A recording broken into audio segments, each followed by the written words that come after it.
بسم اللہ الرحمن الرحیم۔ السلام علیکم ناظرین۔ ڈاکٹر راشدہ قاسمی جو کہ پاکستان ملٹری کی میڈیکل کور میں میجر کی پوسٹ پر ہیں، وہ بتاتی ہیں کہ ایک بار ان کے پاس ایک فوجی آفیسر لایا گیا جو عہدے کے لحاظ سے کرنل تھے، لیکن انہوں نے اپنے آپ کو باقی بیچ کی نسبت بہت زیادہ سنبھال کر رکھا ہوا تھا۔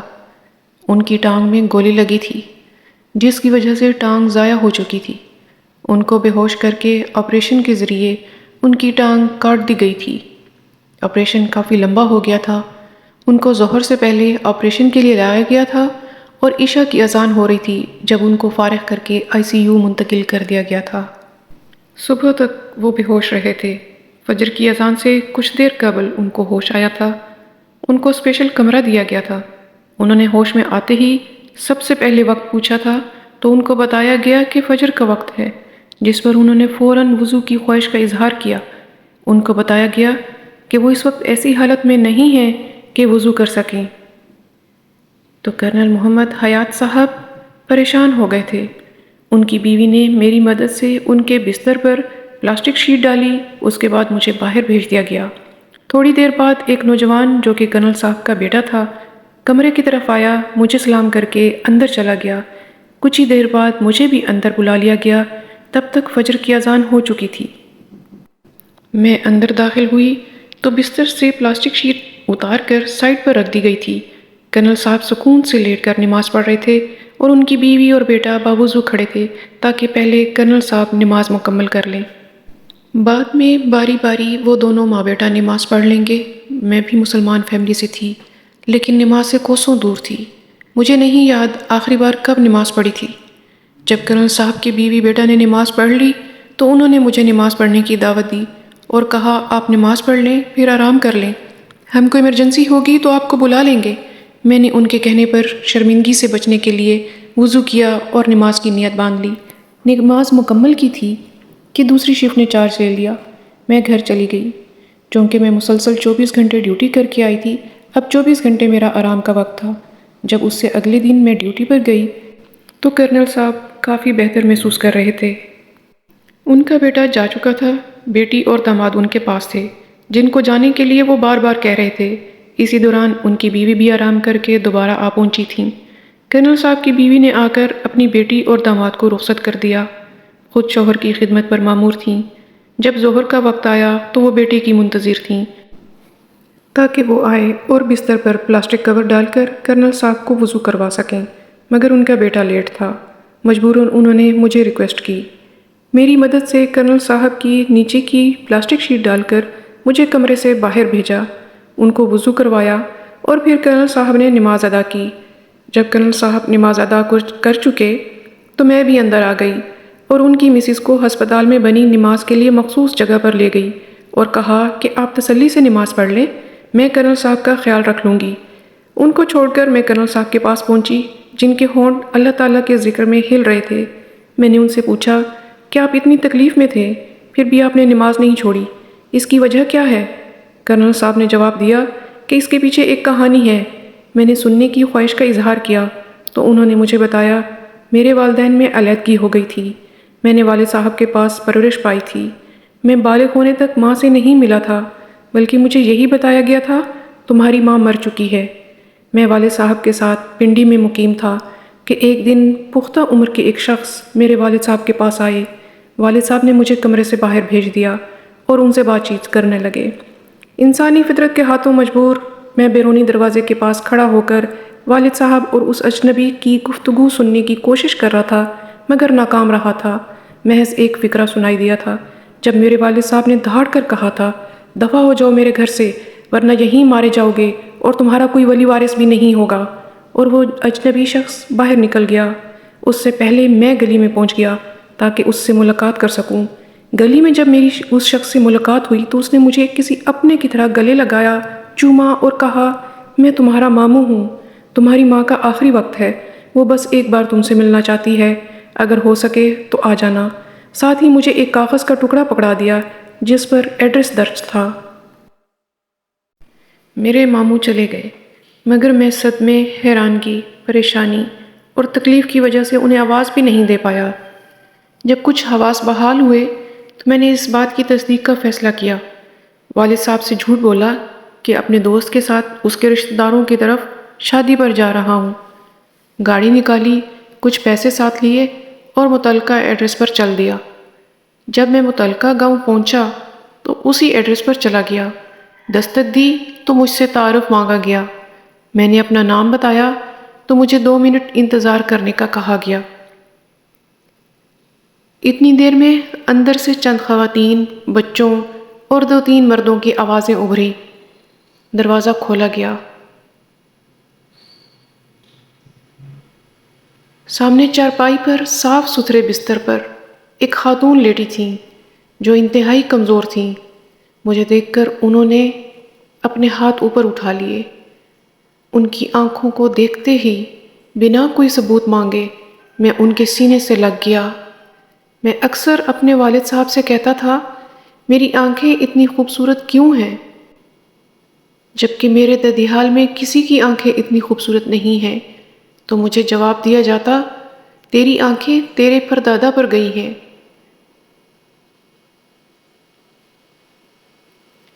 اور آج میں نے اس نحیف خاتون کی آنکھیں دیکھیں تو مجھے جواب مل گیا،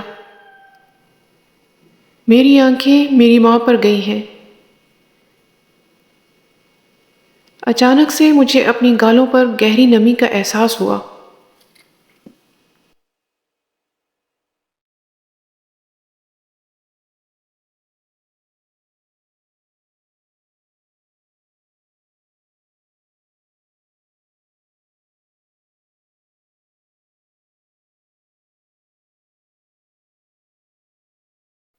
تو میں نے سر اٹھا کر دیکھا، میری ماں کی آنکھوں سے آنسو بہہ رہے تھے اور وہ اتنی خاموشی سے رو رہی تھیں کہ ان کے سینے سے لگا میں جان ہی نہیں پایا تھا کہ وہ رو رہی ہیں۔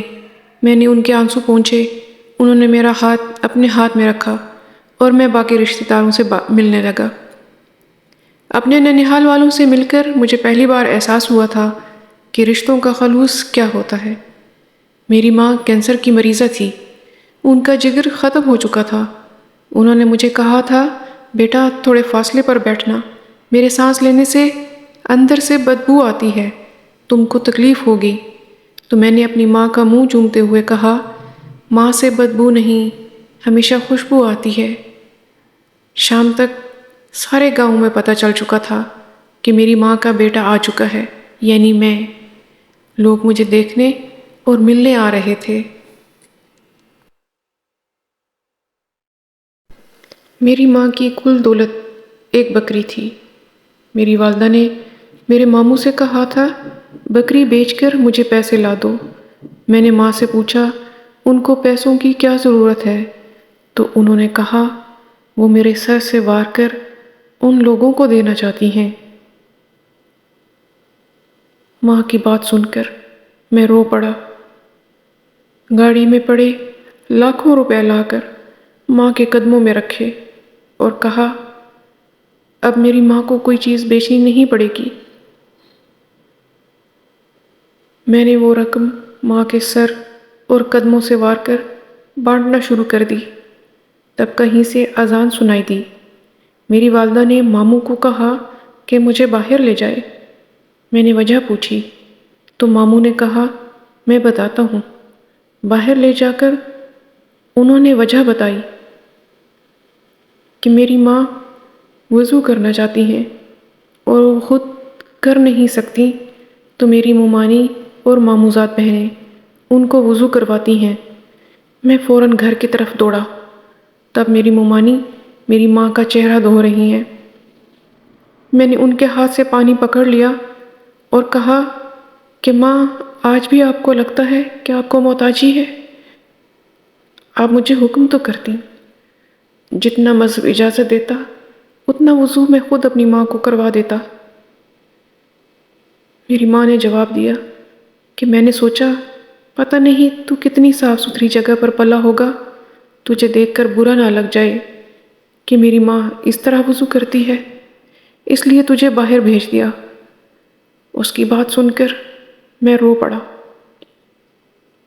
اور کہا کہ میں واقعی بہت صاف ستھری اور نفیس جگہ پر رہا ہوں، مگر وہ جگہ تمہارے دل اور نیت سے صاف نہیں۔ ساتھ ہی رونے لگ پڑا۔ میری باوضو ماں نے مجھے گلے لگا لیا، مجھے نہ صرف چومنے لگی بلکہ میرے آنسو پینے لگی اور کہنے لگی، بیٹا اسی بات کا افسوس ہے کہ تو میرے دل اور دماغ میں رہا مگر کبھی میری زندگی میں میری گود میں نہیں رہا۔ میں نے اپنے سہارے پر بٹھا کر اپنی والدہ کو نماز پڑھائی، اور جب وہ نماز پڑھ چکیں تو میں نے ان سے پوچھا کہ آپ اتنی تکلیف میں ہیں اور پھر بھی نماز پڑھتی ہیں، آپ چھوڑ دیا کریں، جب صحت یاب ہو جائیں تو پڑھ لینا۔ میری والدہ صاحبہ نے میرا ماتھا چوما اور مجھے انتہائی نرمی سے کہا کہ بیٹا، نماز میرے نبی صلی اللہ علیہ وآلہ وسلم کی آنکھوں کی ٹھنڈک ہے۔ آنکھوں کی ٹھنڈک کیا ہوتی ہے یہ مجھ سے بہتر کوئی نہیں جان سکتا، کیونکہ تو میری آنکھوں کی ٹھنڈک بن کر اس وقت میرے پاس بیٹھا ہے۔ تیرے بغیر میں کتنی تکلیف میں تھی یہ میں جانتی ہوں یا میرا خدا جانتا ہے۔ اور بالکل ایسے ہی جب نبی کریم صلی اللہ علیہ وآلہ وسلم کی امت نماز نہیں پڑھتی تو ان پر کیا گزرتی ہے یہ وہ جانتے ہیں یا ان کا خدا جانتا ہے۔ میری ماں نے مجھ سے کہا تھا، اسلام حکم دیتا ہے کہ اگر تم پانی میں ڈوب رہے ہو اور تم کو اذان سنائی دے تو بھی تم پر فرض ہے کہ تم نماز کی نیت باندھ لو۔ میں تو صرف بیمار ہوں بیٹا، تو میری آنکھوں کی ٹھنڈک ہے، اور تو نماز پڑھے گا تو مجھے نہ صرف اس دنیا میں تیری طرف سے ٹھنڈک پہنچے گی بلکہ قبر میں بھی تیرے اعمال کی وجہ سے مجھے اجر و ثواب پہنچے گا۔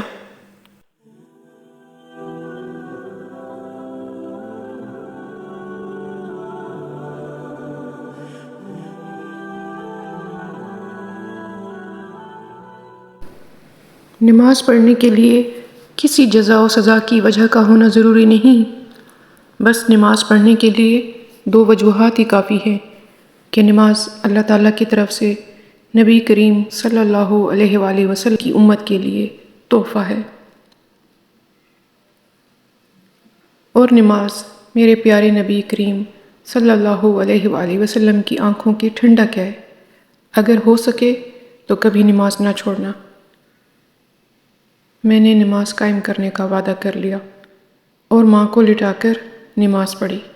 شام کو میری والدہ صاحبہ نے میرے لیے سبزی خود کاٹنے کی کوشش کی مگر کمزوری کی وجہ سے نہ کر سکیں، تو انہوں نے میری ماموں زاد کو پاس بٹھایا اور ان کو بتایا کہ کس طرح سبزی کی ہانڈی بنا لائیں۔ میری والدہ کی پسند پر بنی ہانڈی آ گئی۔ بہت کوشش اور محنت کے بعد میری والدہ صاحبہ نے نوالا توڑ کر میرے منہ میں ڈالا۔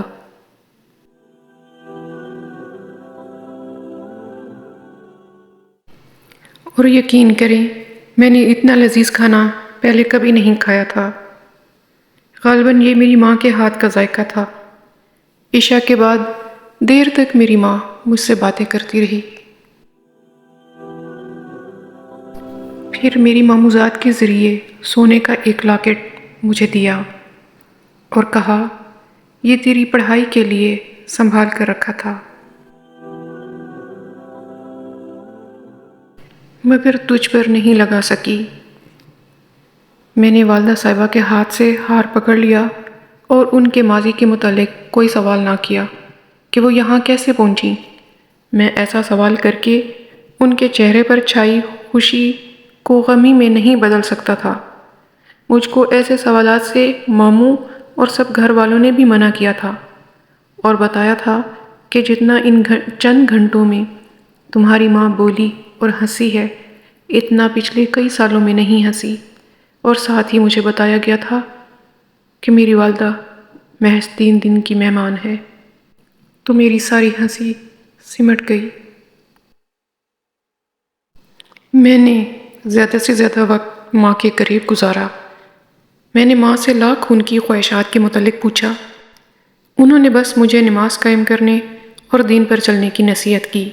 جب عشاء کی نماز کے بعد امام صاحب کو میرا تعارف دیا گیا تو وہ خاص طور پر مجھے ملنے آئے اور مجھے الگ لے جا کر بتایا کہ اگر آپ صاحب استطاعت ہیں تو یہ پیسہ ان لوگوں میں نہ بانٹیں بلکہ اپنے ماموں کو دیں۔ آپ کے ماموں نے اپنا گھر، زمین، سب کچھ بیچ کر آپ کی والدہ صاحبہ کے علاج پر لگا دیا ہے، یہاں تک کہ بچوں کی پڑھائی بند کروا کر وہ پیسہ بھی بہن کے علاج پر لگا دیا۔ تمہارے ماموں کے اونچا بولنے کی آواز زندگی میں ایک بار گاؤں والوں نے سنی، اور وہ بھی تب جب تمہاری والدہ کی طبیعت خراب تھی اور وہ تمہاری ممانی کو آوازیں دے رہی تھیں اور تمہاری ممانی کو سنائی نہیں دیا۔ تمہارے ماموں داخل ہوئے تو انہوں نے اپنی بیٹیوں اور بیوی کو ڈانٹ کر کہا کہ میری بہن کو آوازیں کیوں دینا پڑیں؟ تم میں سے ایک ہر وقت ان کے پاس کیوں نہیں بیٹھی رہتی؟ میں نے امام مسجد سے کہا کہ مجھے اس کے علاوہ بھی بتائیں کہ میری ماں یا ماموں نے کسی کا کوئی قرض دینا ہے، جس پر امام صاحب نے جواب دیا کہ مجھے اس کا کوئی علم نہیں۔ اس کے ساتھ ہی امام صاحب شکریہ ادا کر کے اٹھ گئے۔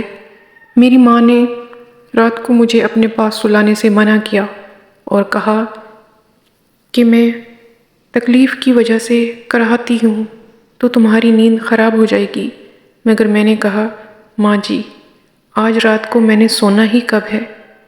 آج رات آپ کے چہرے کو دیکھ دیکھ کر حج کرنا ہے۔ میری ماں نے مجھے محبت سے اپنے سینے سے لگایا، چوما اور اپنے پاس ہی لٹایا۔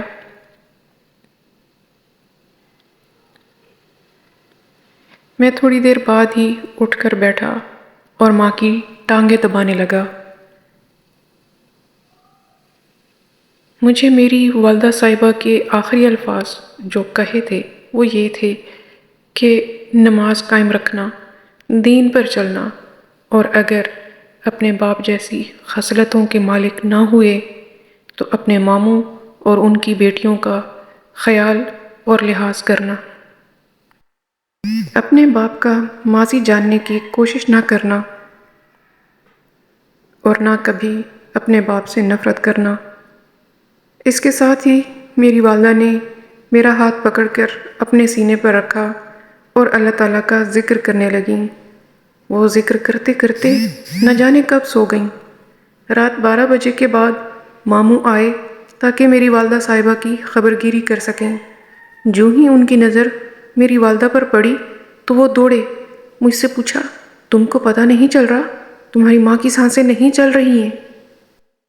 میں جو ماں کے قدموں کو دبا رہا تھا، میرے ہاتھ رک گئے۔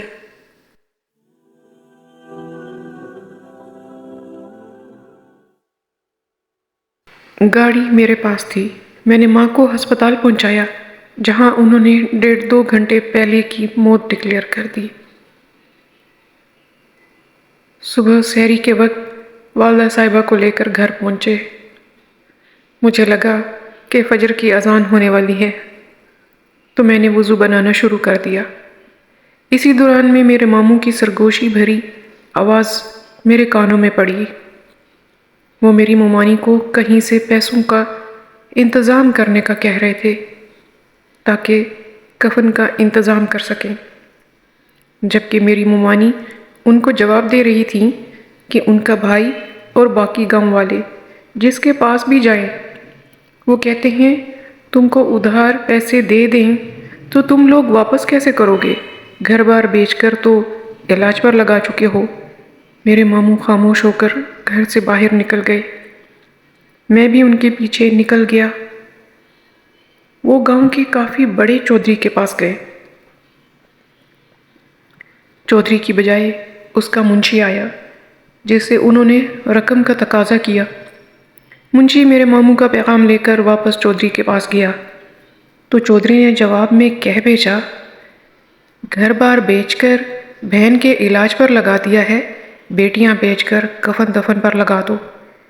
اتنے سخت الفاظ سننے کے باوجود میرے ماموں بنا کوئی رد عمل دیے گھر کی طرف چلے آئے۔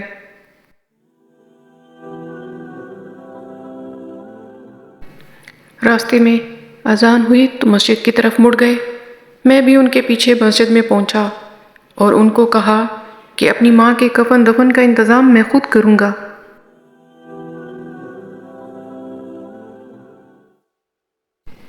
میری بات سن کر انہوں نے منع کیا اور کہا بہن کے کفن دفن کا انتظام بھائیوں کی ذمہ داری ہوتی ہے، میں کر لوں گا۔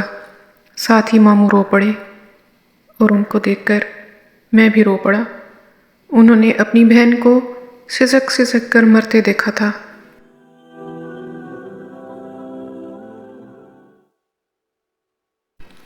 اور میں نے برسوں ماں کی جدائی سہی تھی، اب برسوں اور سہنی تھی۔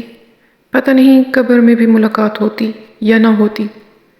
اسی دوران باقی نمازیوں نے آ کر ہم کو حوصلہ دیا۔ سب لوگ نماز پڑھنے کے بعد ہمارے ساتھ ہمارے گھر ہی آ گئے تاکہ ہمارے دکھ میں شامل ہو سکے۔ میں نے اپنے پاس موجود ساری رقم ماموں کے حوالے کر دی اور والدہ صاحبہ کے کفن دفن سے فارغ ہو کر راتوں رات راولپنڈی آیا۔ یہاں سے مزید پیسے لے کر صبح سے پہلے اپنی ماں کی قبر پر پہنچا۔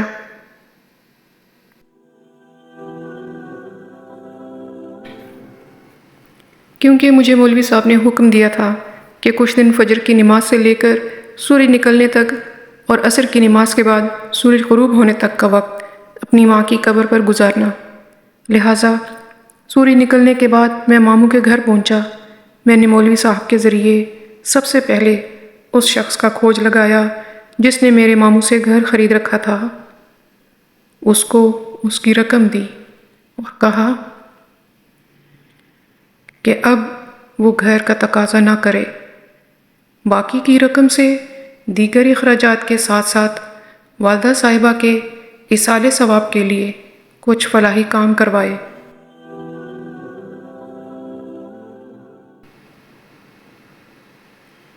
جن میں گاؤں کا سب سے بڑا مسئلہ نکاسی آب کا تھا۔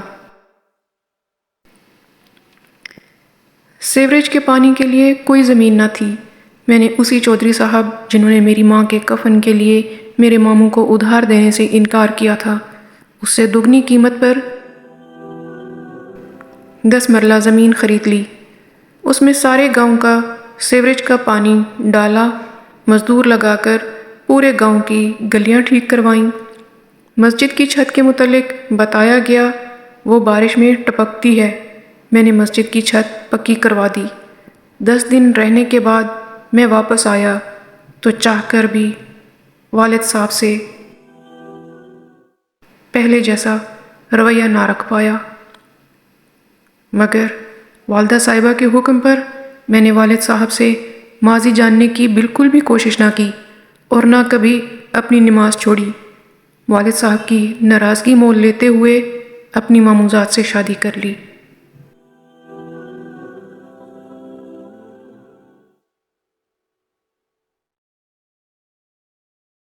اور اس اللہ کی بندی نے ثابت کر دیا کہ میری ماں کی نسل میں کتنی وفا تھی۔ میری والدہ صاحبہ گزر چکی ہیں، میں کامیابی کے عروج پر پہنچ چکا ہوں، بہت کچھ بدل چکا ہے۔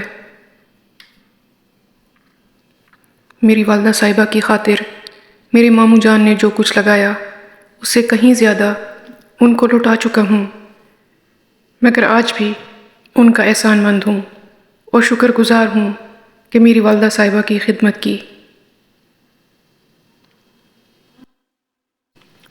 میری والدہ صاحبہ فوت ہو گئیں، مگر میں نے ماموں، ممانی اور والد صاحب کو 3 حج کروائے۔ میں نے خود اپنی بیگم کے ساتھ حج کیا اور والدہ صاحبہ کی وفات کے بعد کبھی نماز نہیں چھوڑی، اس لیے نہیں کہ یہ میری والدہ کی آخری خواہش تھی، بلکہ اس لیے کہ نماز میرے نبی کریم صلی اللہ علیہ وآلہ وسلم کی آنکھوں کی ٹھنڈک ہے۔ اگر میری کوئی نماز قضا ہو جاتی ہے تو میں فوراً ہی اگلی نماز کے ساتھ اس کی قضا پڑھ لیتا ہوں۔ کرنل محمد حیات صاحب کی داستان مکمل ہو گئی۔ میں ان کے والد صاحب، ماموں، ممانی میں سے کسی کا انجام نہ پوچھ سکی، مگر ان کی اس داستان کے بعد میں نے کبھی نماز نہیں چھوڑی، کیونکہ مجھے بھی سمجھ آ گئی ہے نماز میرے نبی صلی اللہ علیہ وآلہ وسلم کی آنکھوں کی ٹھنڈک ہے۔